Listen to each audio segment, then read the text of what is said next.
All right, well, welcome to the Adult Learning Hub Mastermind series. In this series, we feature those who are making a measurable impact in adult learning around the world. And the experts we feature in this series, they offer what I feel is really exciting and exclusive insights for you as an educator to better your practice, to feel energized, and ultimately improve outcomes for your learners. Now, I'm so excited because at the end of our discussion today, my guest has a special free offering that we're giving away. So I'm hoping that when you watch this, you can get cozy and that you'll stick around for our discussion. So today, I'm really looking forward to my conversation because I'm joined with Glenn Harrold. Now, Glenn is one of the world's most successful hypnotherapists and self help authors.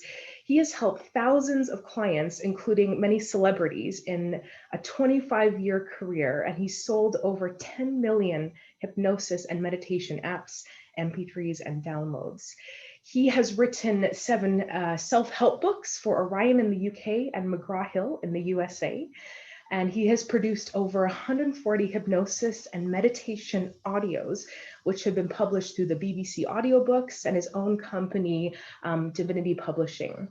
And these titles are bestsellers on Audible, iTunes, Amazon, and Spotify.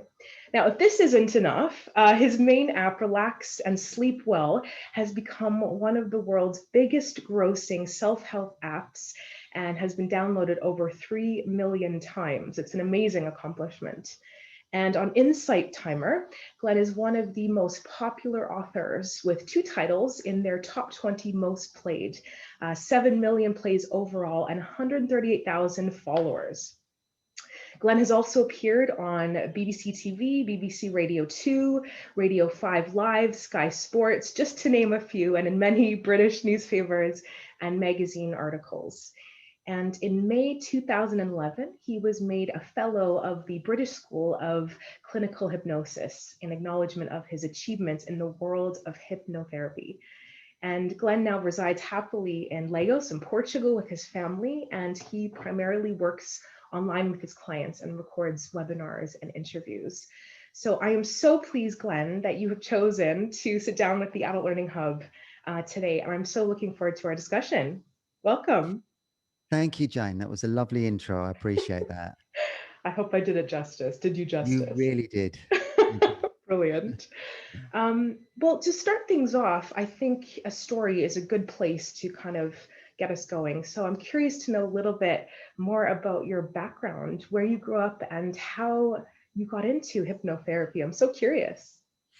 Well, my background was a little bit unconventional in that when I was a youngster, I grew up in quite a dysfunctional household, quite violent. And so I got into quite a lot of trouble. I ran away from home a lot from when I was 12, Mm, slept on the streets, got kicked out of school when I was 15.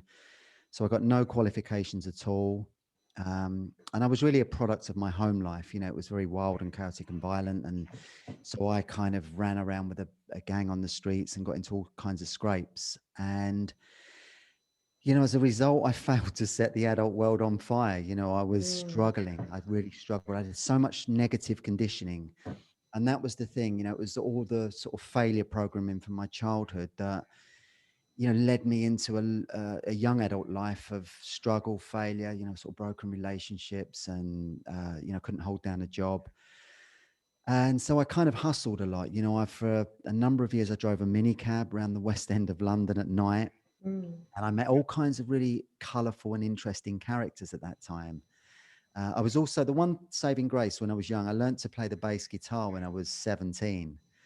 Uh, and we literally, yeah, I loved it. As soon as I started playing, I loved it. I joined a band, and a couple of years later, we had a little bit of success. We won a national pop competition. We were on television, and it kind of, for the first time in my life, I had something that I was proud of. I'd done something good, but Mm. I still struggled a lot because I had all this conditioning, and I kind of, any success we had in the band, I put it down to the other guys. It wasn't me. I was just a, Mm. so I never really, even though this success happened, it didn't sort of give me any kind of validation or, real kudos because I just didn't have that in me. So it was years later, I was on the cabaret circuit and we shared the bill with the stage hypnotist. And it was watching this guy from backstage manipulate the audience and hypnotize them that I really saw the power in hypnosis. And I had this eureka moment. I wanted to learn it. And I didn't want to do the entertainment thing. I wanted to learn it primarily because I saw a tool there that I could heal the dysfunction within me and the failure programming. So that was the catalyst, seeing that guy. And then I signed up for a 2-year diploma with the British School of Clinical Hypnosis. I absolutely loved it. All the time I was learning these techniques, I was working on myself, and I was, overcoming this chronic lack of belief and, the failure programming. And little by little, I began to change. Things started to change. I started to get fit and healthy. I stopped smoking, stopped drinking, got into self-help and just read a lot of books at the time. And I realized at that moment that I could change my life from the inside out. And that was the turning point. It was like, you know, yeah, AC and BC sort of Yeah. thing. Before that time, it was just struggle and hardship. After that time, I stepped into a different life, and I've carried on that journey ever since, and Mm, continue to, work on myself. And, I'm a work in progress like everyone. So I mm. continue that path. So interesting. Thank you so much for sharing that. You're I think welcome. some of the things that you mentioned around, that sort of failure programming or early conditioning and, thinking about, attributing our success to others. I think that's a common theme, not only for those maybe in your industry, or also for educators as well who Yeah. work in different contexts with adult learners. And that's something I think we're going to discuss a little bit more today. Yeah. Yeah. So, one of the questions I had for you was around sort of meditation and mindfulness. And we all know that it's become hugely popular over the last few years. And I think, especially since the pandemic, Mm. with adults needing to better manage anxiety or negative thoughts. Yeah. And I'm curious to know, even in your own experience, but also working with your clients, what are some common strategies that you've used to help adults overcome some of these difficulties, even sharing your own experience or in some of the clients that you've worked with? I'm so curious. What, to overcome the lack of belief in what they do? Yeah, That kind of yeah. thing. Yeah, it's a common thing, isn't it? I mean, we were talking Mm, about it a little bit before we came on air, and it's one of those things when you start something new, you don't know how good you're going to be at it. You mm, just, you hope you might have a passion for it, but until you actually do it and you start to get successes, you don't know. It's a wing and a prayer a little bit. And mm, for me, when I first became a hypnotherapist, it was, I was really drawn to the subject, and I love the idea of, changing patterns of behavior from, mm, by working with these tools and techniques to go into the unconscious mind and clear behavior patterns that have been stuck there for years and years. But I didn't know how good I was going to be at it. I just, just loved the subject. mm, And, for me, even sitting in a classroom setting, after all these years, I was probably about 30 when I did the hypnotherapy diploma. And I felt panicky just sitting in a classroom again because all of my experiences of school were so negative. mm, I struggled with that. So what I did, as I learned the hypnotherapy techniques, I used them to get my confidence just to sit in a classroom and to mm, be taught and to enjoy the experience. And mm, I literally did that. I was, working on this clearing and getting rid of these old negative associations with classrooms and school and teaching, and changing those old beliefs for new positive ones, that I was open for learning, I was ready, and I was excited. And that was the first step. And then over time, once I'd done the 2-year diploma, I came out the other side, and, my qualifications, they let me loose on the public. And, and I loved it. I really enjoyed it. I started to slowly get better and better. I immersed myself in the subject. I was reading so many books and working with other hypnotherapists. And, yeah, the successes started to come, little by little. And I realized that I could do a good job at it. And, probably within I don't know, maybe 18 months or a couple of years, I was seeing 25 clients a week, and the whole thing snowballed. And then Mm, I got to a point where I realized that, somebody said, could you record a session? And because I'd been a musician, I always kept a little reel to reel setup, basic recording setup in my house. And so I started making recordings on this little 8-inch reel to reel, recording them straight to that with a bit of reverb. And I listened back to them one day. I thought, these sound okay. Maybe I could. So from there, I started to ring up local shops, mm, and they started to take them in on board. And I can talk about that story. It's another story in itself. How I kind of got going in business. mm, I ended up selling 10 million recordings. Uh, mm, so that was another journey. And yeah, mm, it was little steps, but the clearing work was the most important thing for me, because I had to overcome a lot of obstacles just to do normal things like sit in a classroom and be taught. mm, So, but it kind of, the realization that I had to do that really motivated me, and I wanted to better my life so much. I had this real fire in my belly at that point, because up until I was 30, I'd been flat broke and struggled all my life. So I really got this fire in my belly that I was desperate, and hypnotherapy gave me a tool to do that, to change from the inside out. And mm, so I was very determined and very motivated when I got to that point, and I mm, saw an opportunity to change. mm. I think that's so important. A few of the things that you mentioned around, seeking out learning. And I think there's experiences or stories that we have that cause us to want to go into the classroom again, or to learn something new, or upskill ourselves, or, better inform what we want to do in the future. And I think there's a lot of people who are watching today who maybe they also have negative experiences when they're younger, but Yeah, that makes them want to, kind of change from the inside out, or somehow seek out learning that might support yeah. change, or change in attitude or behavior, or how they think about themselves. um, if you have clients who struggle with those kinds of things around anxieties about feeling comfortable with themselves or their circumstances, or wanting to change those negative thought patterns, what do you tell them? What are some strategies that you give them? So with clients who struggle in that way, Hmm. there's always a root cause to it. There's always a reason why they're struggling. Mm, And so I would, in my practice over the years, I've used a lot of regression therapy to get back to the root cause of why they are struggling and what it is that they've, is holding them back. And, I found a lot of people have, these sabotage patterns going mm, on, and often they don't realize they're there.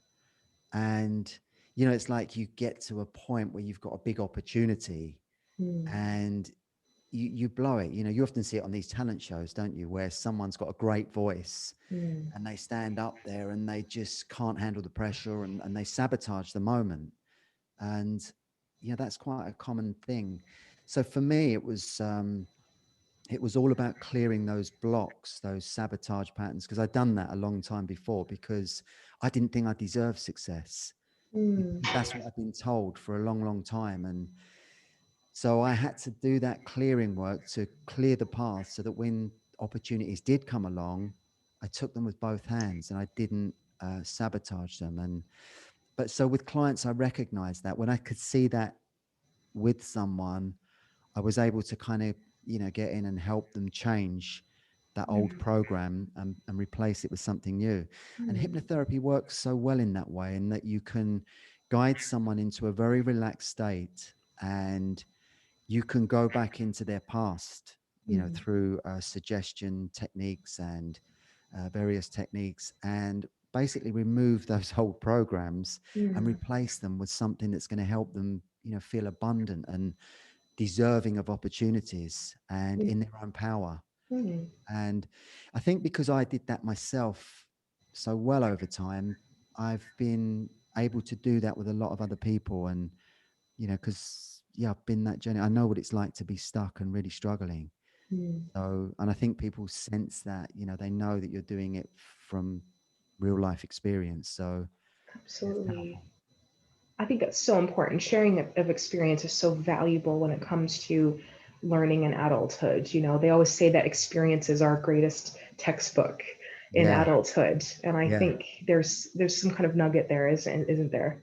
yeah, Um, absolutely. and I find it interesting what you said about helping your clients replace that narrative, replace that story.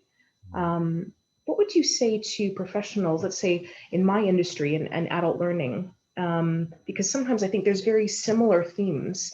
You know, you mentioned, I don't think I deserve success, or for those of us who are educating adults in different contexts, be it the corporate environment or a community setting or in language learning, often there's this sort of imposter syndrome. We often talk about this Yeah, in our industry. And I know for someone like myself, when I was first starting out my career in adult learning, um, I often felt like because I was younger than a lot of the students I was teaching, adult students who I was teaching, who had years of experience on me, some professionals who were lawyers and doctors, all coming to study a second language. Um, and, I thought, like, who am I to be teaching these individuals in a classroom? And even as my career progressed in learning and development, working with a wide variety of people, employees in different companies, working with vulnerable adults in some cases. And I thought, again, who am I? There's someone who is better qualified or better experienced to do this kind of work. And I know there's other educators who also experience this kind of imposter syndrome. So, yeah. what would you say to professionals like myself or others who are in kind of the adult learning sector? Um, what would you say to them? What advice would you give about Yeah, this feeling it's of not good enough? not good enough. Yeah, that's quite Mm, a common one, isn't it? To go into a situation, especially if you're early on in your career and, you can, mm, yeah, have that doubt and all of that mm, stuff going on in your mind. But that's very much just the conscious mind rattling away, isn't it? It's just mm, your mm, thoughts. You're allowing your thoughts to, run away with you. And so whenever you want to go into a room and really shine and feel confident, be in your power, mm, the best thing you can possibly do is to visualize that situation beforehand.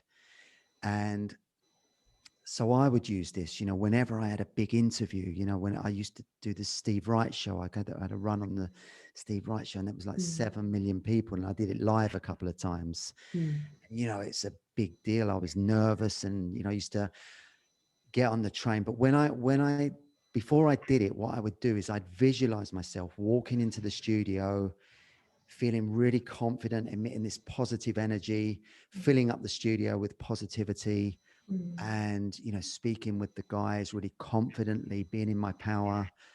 And and whenever I did that, I always, at the time I needed it, I was in a sort of peak performance state.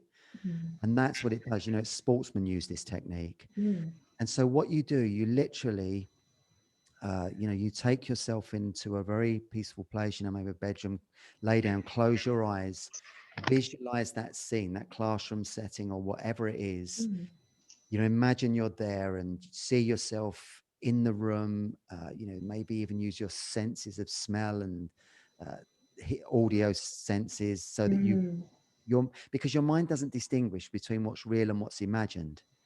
So that's a key point. So if you're doing this and you're really infused, putting all your feelings into it, and you're speaking confidently to the group, if it's in front of doctors and people like that, see yourself really imparting your wisdom and your knowledge, and you're mm, teaching really eloquently and confidently. mm, And if you do that a number of times before the event, when you go to do it for real, you will be in a brilliant state because you've primed yourself so perfectly. And as I mm, said, the mind doesn't distinguish between what's real and what's imagined. So when you're there for real, your mind will believe that you've done it a number of times, and you'll just shine. mm. And yeah, I always, because I massively struggled with speaking in front of groups, to the point when Really, I find that hard to believe. when I was in the band, when I was younger, we Mm, did interviews, and the lads in the band would take the mickey out of me because I couldn't actually speak. Mm. They'd all speak on the mic and I would just say hello and goodbye, and I'd come out and hope the guy didn't speak to me. Wow. And that's where I was at then. But it's Mm. only through doing this work, the inner work and the visualizing and being confident in these big situations, that I was able to do it. Mm. And so that is a great technique for any kind of performance anxiety or Mm. any kind of future situation where you're worried or you're nervous. Visualize it beforehand, and really imagine that you're there. You're shining, you're confident, you're in your power. Mm. And the more you do it, the more you compound that new belief. Mm. It's kind of building a habit, isn't it, It's for creating a people who habit, yeah. struggle? Hmm. Yeah, without actually having to do it first, and then you're doing it in your mind, and you're preparing yourself for the actual situation in the real world. Right. You're doing it, and there's been a number of studies where Hmm. um, people have visualized going to the gym and working out, and they've actually built muscle mass through doing that. Fascinating. So yeah, so by actually visualizing pushing weights in the gym, you can build muscle. Yeah. So it's powerful. The mind is, we've got this incredible gift that's so Mm. powerful. Mm. And, a good analogy for that is the iceberg analogy. So Mm. we have 10% above the surface, which is very much our conscious mind. And, it's where the left brain's very active, where we're analytical, we're logical, we Mm. communicate through our left brain. But the right brain is the 90% below the surface. And that's the unconscious mind. And Mm. that's the really powerful part of us, where we've got this genius, this creativity. Mm. It's where you can write great songs from. You can have great ideas and inspiration. And really, hypnotherapy just allows you to get into that part of your mind Mm. and to draw out these talents and these gifts, Mm. these amazing gifts that we've got. Mm. Mm. So that's the practice, and Mm. works so well. Mm.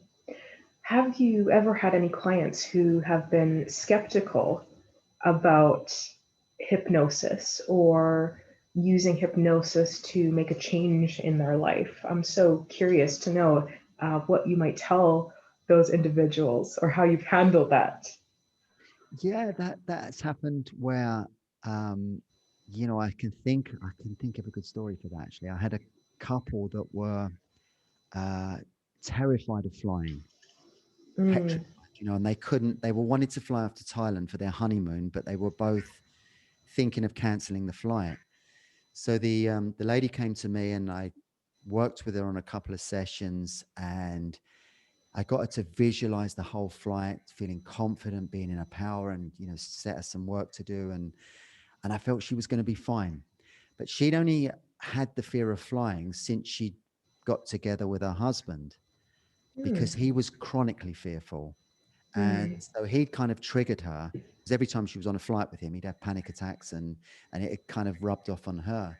So I realized at that point that it would be all well and good, getting her to feel confident, but then he's going to bring her back into a state of fear. So Mm. she said, well, do you think you'd be able to help him? And I said, well, I can give it a go. So he came along, and it's always difficult when a client hasn't come out of their own volition, they've come because somebody else has sent them.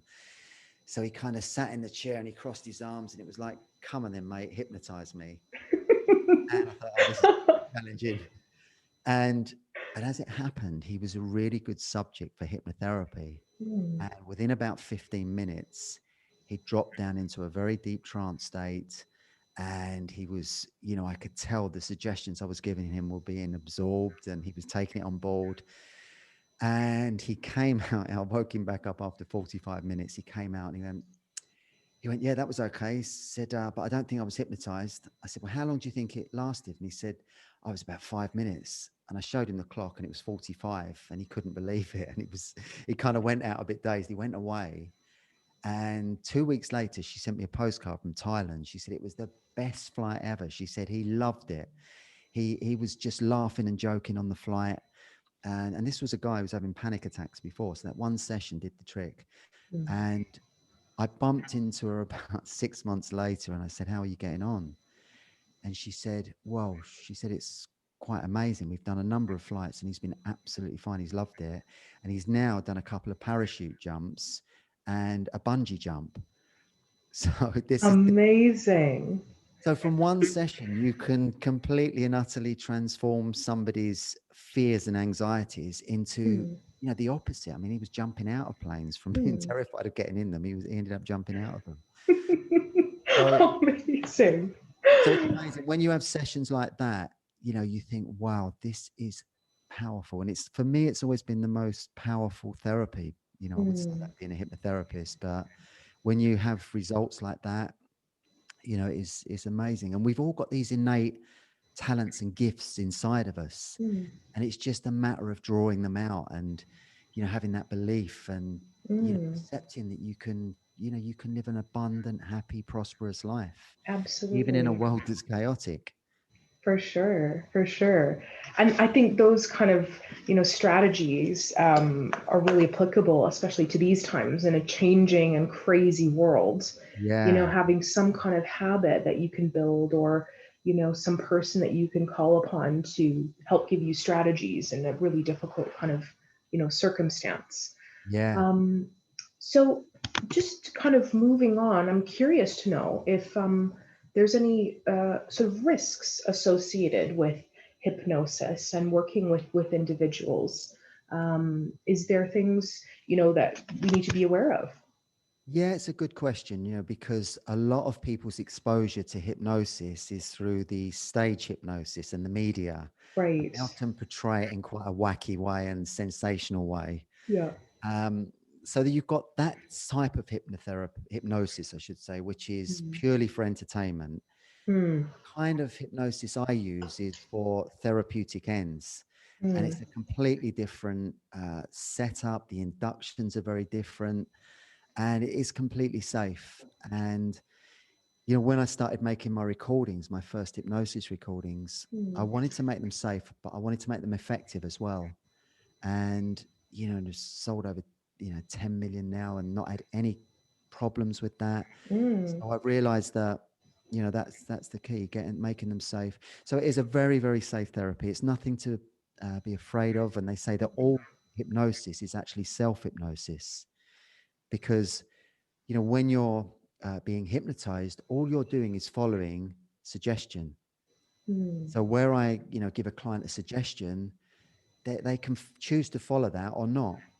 So it's up to them. If I say you're going to feel more and more relaxed, you're going to go deeper into the trance state. It's up to you if you want to do that, if you want to allow yourself to go into that deeper state. Mm. So that's the thing. You're in control at all times, Mm.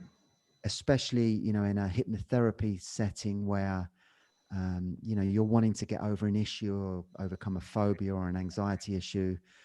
As a therapist, I work with the client initially to get their, to build rapport. That's an important thing, Mm. because if a client feels comfortable with the way that you work and, what you've explained to them, they'll respond to the session that much better. Mm. And so that was something that was always very important for me to do, to get that rapport. And, having been a mini cab driver before that, I'd met a lot of people from all walks of life. So Mm. it was kind of a good precursor to becoming a hypnotherapist. Absolutely. I'm sure like cabbies in London know everyone's deepest, darkest secrets, maybe. They're all therapists, aren't they? They're all That's so therapists. true. They've got the answer to every political problem. So, That is they are so the experts. true. And Yeah, I that's absolutely true. And a few of the things you mentioned there around, creating a safe environment and building rapport. I know for educators, adult educators who are watching this, I know many of them try to do that in their classrooms and their training sessions. And since moving online, I think that's even been even more of a challenge to simulate that sort of safety and rapport building in a kind of online environment. yeah, But I'm curious, I keep saying this word curious, but I am curious, yeah. if an educator working with adult learners in a kind of training session, Mm. how could they possibly incorporate some of these practices around mindfulness meditation? Maybe not hypnosis if they're not qualified or they don't have experience yet, but can they incorporate that into a training session, doing any Yeah. small activities or tasks that introduce people to the idea of being mindful or using meditation to enhance the learning experience? Yeah, well, I think so. So to build rapport with Mm, students and that kind of thing. mm, Yeah, again, that's something that is important, I guess, in a classroom setting, isn't it? mm, Because if they respond to what you're doing and they like the way you're delivering it, they're going to respond that much better. mm, So I think, what I would do in that situation is, again, I'd imagine yourself there in the classroom, mm, communicating and, expressing yourself really clearly and, dealing with any difficult questions or mm. difficult students, because, in a classroom setting, you're always going to get one or two, aren't you? Yes, that's so true.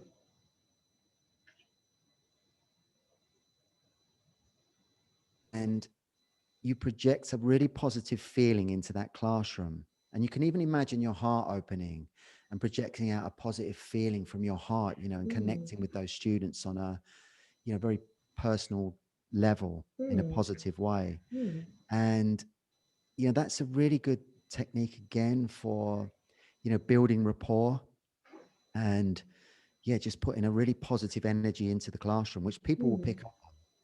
Absolutely. There's that technique that you can use at airports where focus on someone. When you're people watching at an airport, you focus on someone and you project really positive feelings to that person, and you Mm, don't judge them, for the way they look, or you're just kind of in a kind of an altered state, and you're just projecting positivity and love to them. You can project a feeling of love, and 9 times out of 10, they will feel it and they will turn and look at you. mm, I always do it when I've got a moment in airports and I've got time, and I project this positive feeling. And it's amazing how people turn and look and they pick up on that mm, energetic force. mm, In quantum physics, they've proven that, just by the act of focusing on atoms and molecules, you can mm, change their energetic structure. So mm, our minds can change external matter through our thought processes. mm, But when we're thinking positivity and we're projecting out these things, mm. you know, other beings and, uh, you know, they've done it with plants, haven't they? Where they've got done an experiment where you had plants in a Yes. pot, and it was Dr. Emoto. Mm-hmm. Uh, he did this experiment where he got you to, in a laboratory setting, he would focus one group on one plant, and they'd be projecting love and positivity and saying nice things to this plant, and then on the other side, the other group would be playing, saying negative, horrible things, and they'd be playing Mm, Hitler speeches and things like that to the plant. And mm, that plant would always die and that would flourish. mm, And that's just the power of vibrational energy. mm. And so under scientific settings, this stuff is real. So if Absolutely. we do it in our settings, our work settings and that kind of thing, it's Mm, amazing how you can change the energy of a room full of people, mm, and it's powerful stuff. So I would always use that technique. And then when you're in the classroom, mm, it's important to be really mindful and present, mm, because I think people know when you are and when you're not. When you're just going through the motions, they pick up on that. mm, But mindfulness is something you practice and you get better at as time goes on, and just being in the moment and not thinking about the future. You're not thinking about the past. You're just very, very present in what you're doing. mm, And a good way to practice it is when you're, say, for example, you've got to clean the house, do that cleaning with a feeling of mindfulness. So when you're dusting the, whatever it is, you're dusting the mirror or whatever, really be present with that activity. mm, Because when you do it for mundane things like that, it's quite easy then to do it at other times when it's more, valid and you need it more. So mm, it's the mm. practice of the habit that makes it stronger. Absolutely. I think about, being in sort of an adult learning classroom, and some of the best training sessions I've attended is when the instructor is fully present. And even before the training session starts, Yeah. they ask me my name, Yeah. or they compliment me in some way, or say, I like what you're wearing, or I love your eyes, or they ask me about myself. And I think Mm. there's such an important, there's something to be said for presence, as an educator, being mindful about your learners in your classroom. That's a really good point, Mm, because yeah, when people pay you a compliment, mm, it's you immediately have got rapport at that moment, haven't you? A absolutely. genuine compliment. And yeah, again, that's a good habit to practice when Mm, you're out and about, and mm, you're just you're in a cafe or something like that. It's nice to be nice. It has that ripple effect when you say nice things to people and you do nice things, mm, and that becomes a habit again when mm, you do more of that. mm. And yeah, you can build rapport with people very quickly and easily, with that. Absolutely. Yeah. Absolutely. So yeah.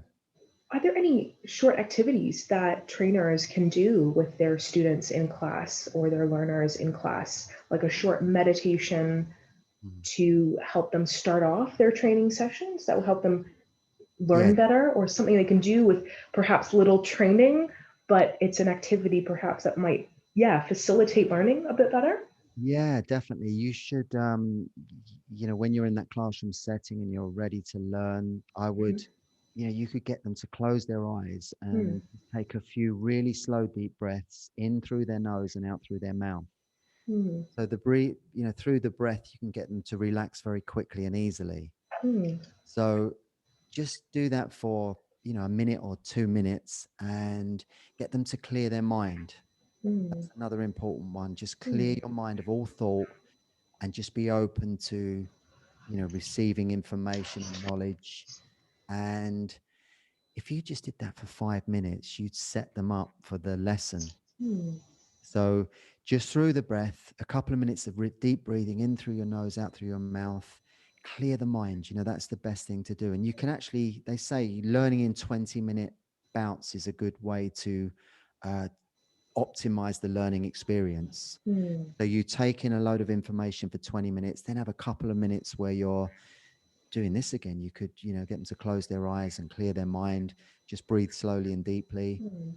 And then the brain is ready for the next lot of information to come in. So Right. every 20 minutes, take a little break. Mm. That's great. I think for Yeah. adult learners, that's especially important as well. You think we come to any sort of new learning environment and we've got our busy days, we've got our jobs, families, other priorities that might be in our minds. And Yeah. sometimes learning is the last priority, Yeah. And so I like that idea of incorporating some mindfulness, whether it's through breathing or kind of chunking, getting, adults to do an activity for 20 minutes, then take a break and then come back. Yeah. I think it's It's so good. important. It's good because yeah, you often go into a situation with all your stuff from your life. You're thinking Mm, about your shopping later on, what you've got to do, you've got to pick the mm, kids up or whatever. mm, So it's great to be able to just cut that, clear your mind, and then you're fresh. You're mm, mindful and present naturally after you've done that little technique. So absolutely. it's good stuff. Mm. Now, I don't want to sound like Oprah here, but I am inspired by a question that she always asks. And it's that, what do you know to be true? And in this context, I'm thinking about what do you know to be true, Glenn, about our journey as adults in this world? It's kind of a big picture question. But Yeah. over your years, what would you say are kind of three things that you've learned about adults in this world? I think it is that when you apply yourself properly, you can achieve anything in this world. There's really Mm, mm, no limitations. And mm, I was a kid who got kicked out of school when I was 15. I was told I was the worst kid they'd had in school. And I ended up writing 7 self-help books for major publishers. And, so I've gone a long way on an average, well, little education, mm, really.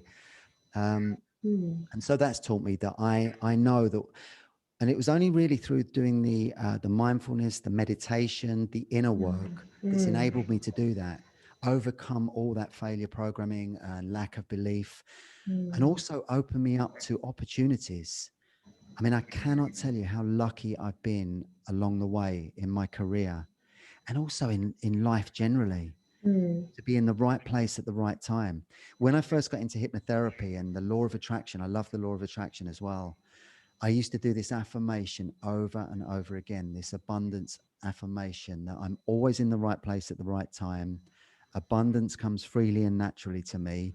All of my needs are constantly met. And I couldn't tell you how many times I've said that in meditation. And even when I've been driving, I used to drive my van around Mm, and turn the radio off, and I'd be doing that same mantra. And I've been in the right place at the right time many, many times. mm, And it was almost like I had that belief hardwired into my unconscious mind, wow. and the external world responded accordingly.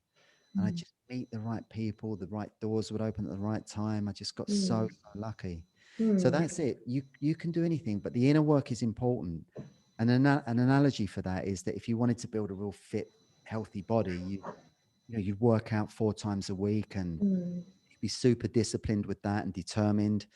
And the work with the mind is the same. mm, If you want this, to step into a new, abundant, prosperous life and have an amazing career, mm, the inner work is key, mm, and you have to apply yourself. You have to do the work. mm, But when you do, it's amazing how opportunities come along, and mm, the right things happen, and your career is whatever you want it to be. mm.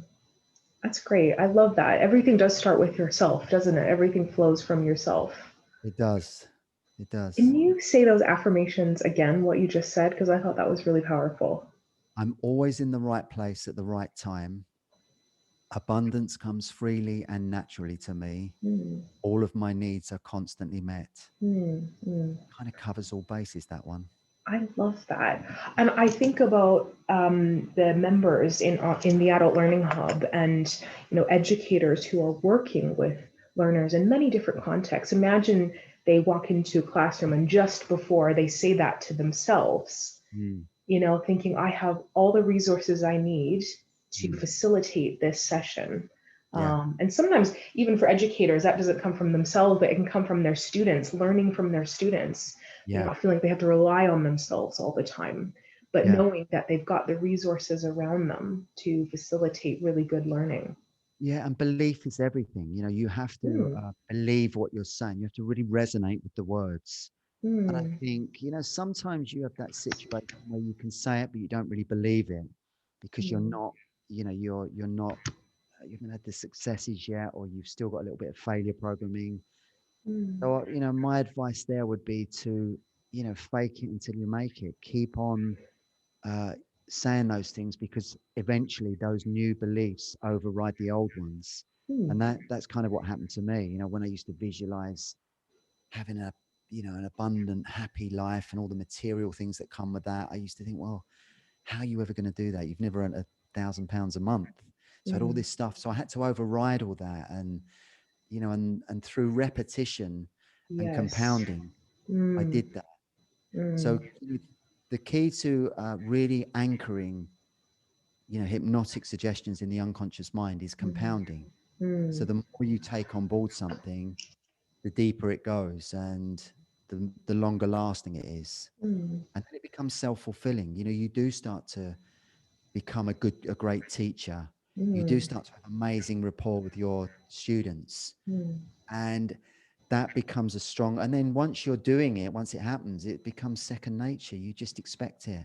It's like, mm, kind of doing interviews now. I love to do them. I enjoy them. But mm. if you'd have spoken to me 30 years ago, I'd have been paralyzed. You'd have got about 3 words out of me. That really does work in Hmm. that way. Yeah.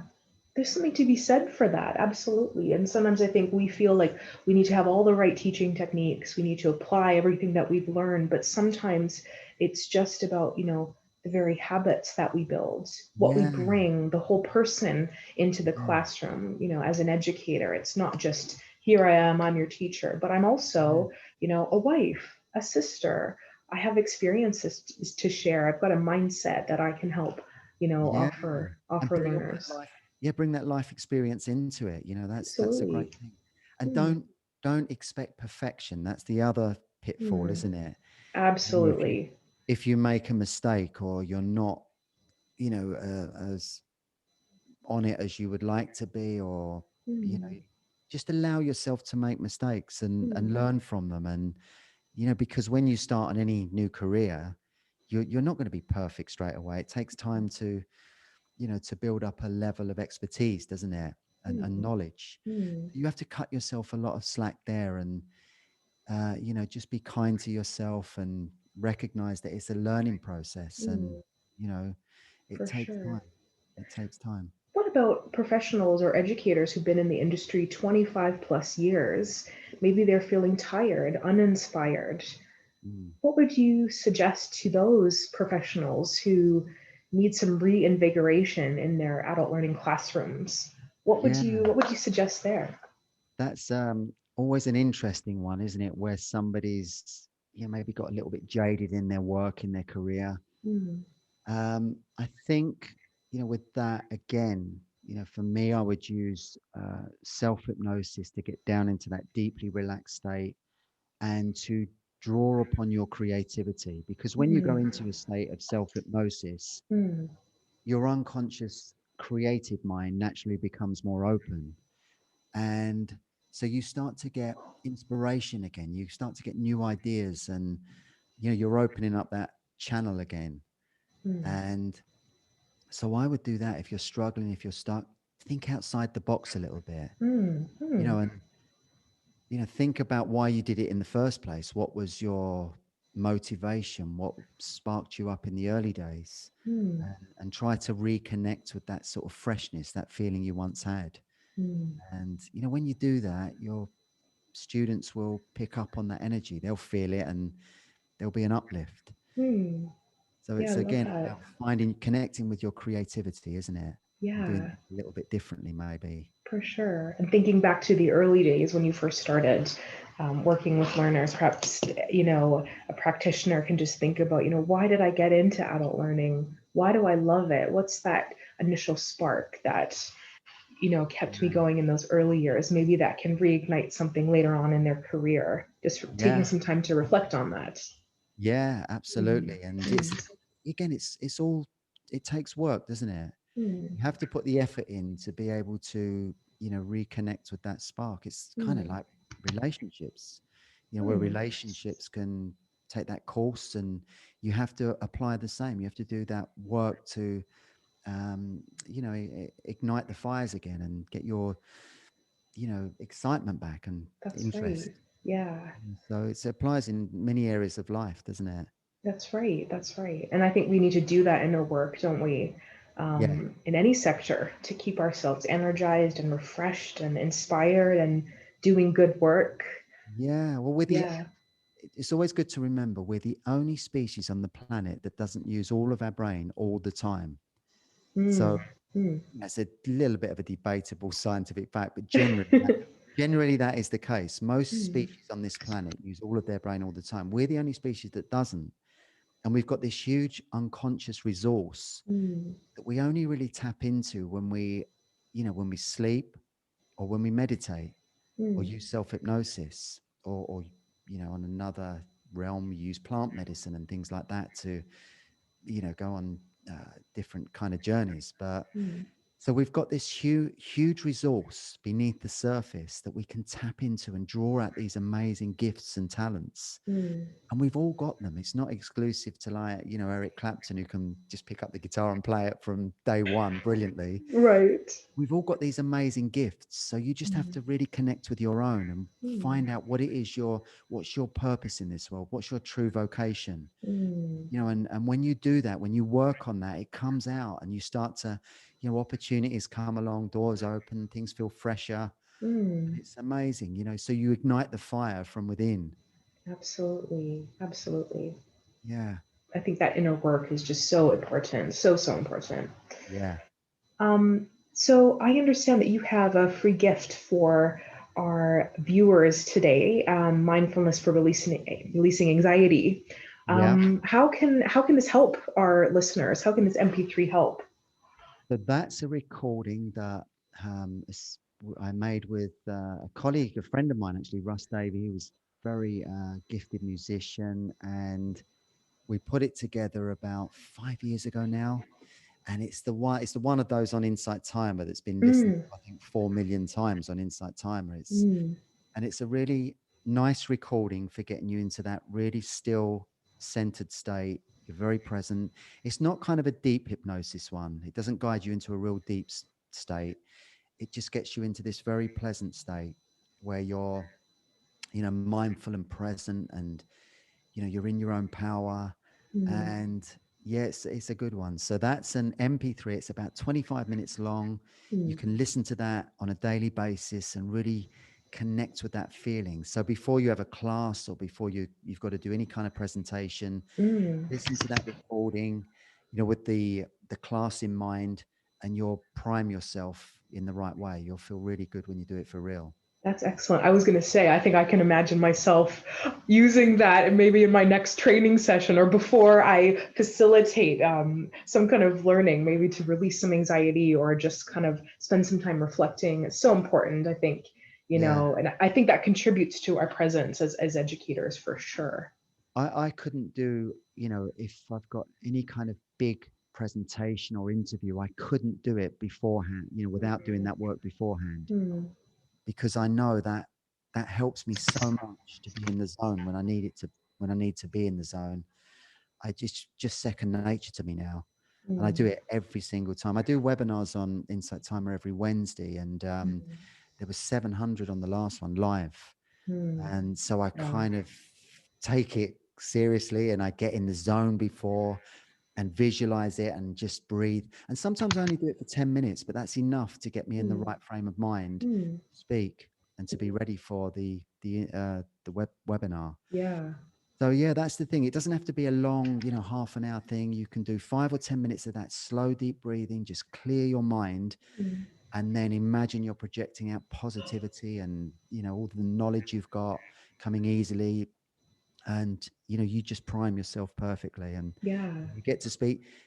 The moment you switch on the red light, you're actually, so fired up and excited and ready for it. That's Mm, what it does. Instead of being mm. nervous and anxious, you're just ready and excited. That's right. You're ready to get into it and get Yeah. And get people pick going. up on that. Yeah, Yeah, absolutely. They do, don't they? Even people they who do. you've never met or perhaps can't see, they hear Yeah. it in your tone of voice, the way you come across. Yeah. Um, I'm going to try that. I'm going to try that meditation and then let you know how it goes. Whenever you see a speaker or a teacher, you know, Hmm. somebody who's got a bit of character, and they're, even a little bit funny now and again, and they're speaking, creatively from their creative self, you learn so much easier from that kind of teacher, don't you? Mm, It's so absolutely. much easier to take it on board because you're very engaged by them. Mm. That's the key, isn't it, in that classroom setting? Definitely. Well, I'll make sure to put a link below. There will be a link below for people to access so they can download that. But I think Excellent. that's an excellent resource. That's great. Yeah. I'm curious to know one last question. How has the pandemic impacted your work? Has it impacted your work during these kind of crazy changing times? I'm curious. It's been it's a strange thing in recessions and pandemics. People are more anxious and nervous, and they seek out meditation, hypnotherapy recordings. So yeah, it's not really, it's we've actually been busier than normal. Mm, mm, And I made a recording called "Let Go of Fear," and it's in my main app, Relax and Sleep Well, as a paid-in app. But I've also released an edited version on YouTube. So it's called "Let Go of Fear," and it can really help people to, come out the worry, the monkey mind, worrying about the future, where this is all going to go, mm, and it gets you back into your power and takes you out of that, because all worry is just created in the mind, isn't it? mm, And a good thing to remember is 90% of the things we worry about never actually happen. mm, Always remember that. It's something that, it's so easy to fall into that, especially, if you turn on the media, the news, it's, fear every night. It's just full of fear, isn't it? So, mm, I just don't watch it, and stay out of that. And we've kind of, here we've created our own little bubble in our house. And um, it's just about managing yourself and your own, what you watch, what you read, Mm, who you speak to, because all of those things that affect your thinking and your levels of anxiety. So yeah, mm, that's a particularly good recording called Let Go of Fear, and it's free on mm. YouTube. Excellent. That's great. Yeah. Excellent. Well, Glenn, I wanted to thank you so much for such a stimulating discussion today. And I think there's some really practical tips that educators can take away, practitioners can kind of use in their settings. Yeah. It's my And pleasure, Jane. It's my pleasure, and I wish you untold success with it.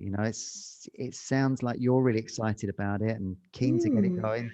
And people have got absolutely. that. When you've got that energy and you put that into any new project, Mm, just people pick up on that. mm, They pick up on your energy. So mm. I wish you lots of success with it. Thank you. Thank you. And all of the links to your social media, your websites, your app will be in the description below. So any viewers or listeners can download that and access your materials. But I wanted to thank you again for joining the Adult Learning Hub today. Really enjoyed our discussion. Thank you, Jane. It's my pleasure. Have a great day. You too.